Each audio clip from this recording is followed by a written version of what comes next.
In this video, I'll give you the top waiver wire players to target going into Week 16. I'm Jim Coventry of RotoWire. Let's start out with quarterbacks. Aaron Rodgers, New York Jets, multiple touchdowns in 4 or 5 games, consecutive games at least 289 passing yards. He and Devontae Adams look like old times, maybe even better. Look, Rodgers could have a strong finish to the season. The Jets, I know, are not good, but hey, production's production. Cooper Rush, Dallas Cowboys. 2 touchdowns in 3 of 4 games. Doesn't have a real high ceiling, but the floor has been decent. If you're in a 2-quarterback league, you could do way worse than Cooper Rush. Mason Rudolph, Tennessee Titans, took over for an ineffective, imagine that, Will Levis. Rudolph did throw a pair of touchdown passes against Cincinnati. Now, we don't know if Rudolph will be called upon, but if he is, definitely in consideration as a 2-quarterback option. Final 2-quarterback option, Carson Wentz, Kansas City Chiefs. We know Patrick Mahomes left with an ankle injury. Initial word week to week, but who knows with Mahomes, he could be out there. But again, if you're desperate and you need somebody, Carson Wentz could get you a little bit of production. Don't expect a big ceiling from him. Let's go to running back. Jerome Ford will be the lead back for the Browns because unfortunately Nick Chubb broke his foot. Immediately, Ford's a top 24 running back in all formats. He should see at least 15 touches a game with definite receiving work. Travis Etienne may have been dropped in some shallow leagues. If so, Etienne has 70 and 85 scrimmage yards in each of the last 2 games, way better than he had been doing, not scoring touchdowns. But again, Etienne's catching the ball. He could continue to overcome a poor offensive line.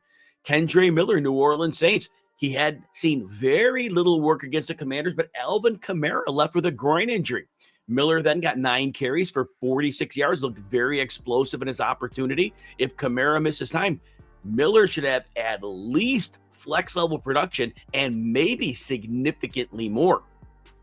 Finally, deep leagues, DJ Dallas could move into the number 2 role for the Cardinals if Trey Benson, who injured his ankle, misses time. Remember, Emari Demercado was placed on the injured reserve before the Week 15 game, so it's just James Conner. And if DJ Dallas, who did have 4 carries against New England, DJ Dallas could see 4 to 8 touches in a game as in a backup role if that's the case. If you enjoy videos like this, please consider hitting the like button and subscribe to the RotoWire Fantasy Football channel on YouTube. Also, you can check out all of our fantasy football content and our rankings by getting a free 2-day trial. You don't even need a credit card. Just go to rotowire.com/Jim. You can check out all of our content. All right, let's go to wide receiver. Jalen McMillan, Tampa Bay Buccaneers. He has touchdowns in 2 straight games. 2 last week, 1 this week. Slow start to his rookie season, but it looks like he's really coming on right now. Defenses have to worry about Mike Evans. They got to worry about the running game. Baker Mayfield spreading it out. McMillan shouldn't see dominant coverage. McMillan could be a strong play down the stretch. Wan'Dale Robinson, New York Giants. As long as Drew Lock is not the quarterback, Wan'Dale Robinson sees heavy targets in PPR leagues. He has a moderate scoring floor. If that's all you need, it continues to be the case for Robinson again if Drew Lock misses time.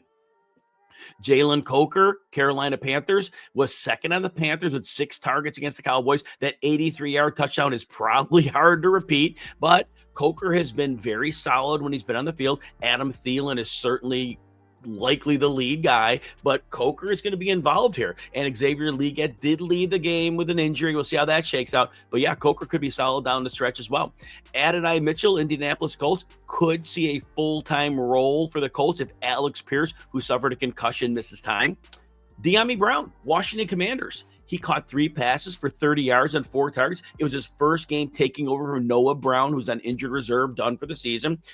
Brown could see somewhere between 3 and 7 targets in games, giving him some deep league value.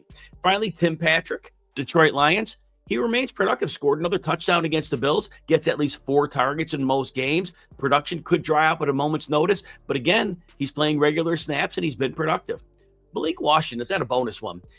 He could move into a prominent role for the Miami Dolphins if Jalen Waddle, who injured his knee, is forced to miss time. Malik Washington was the leading receiver for Miami against the Texans. That's not saying much, but regardless, if he is in a starting role, that could really change his fantasy projection. Finally, a couple tight ends. Brenton Strange picked up where Evan Ingram left off. Strange, 11 receptions for 73 yards. If you were in a PPR league, it was an amazing day. And again, we know Evan Ingram, it was always, 4 to 7 catches, 35-ish yards. Brenton Strange is in the same ideal. And Brenton Strange has played well when he did sub earlier in the season for Evan Ingram. I believe it was weeks 2 through 5.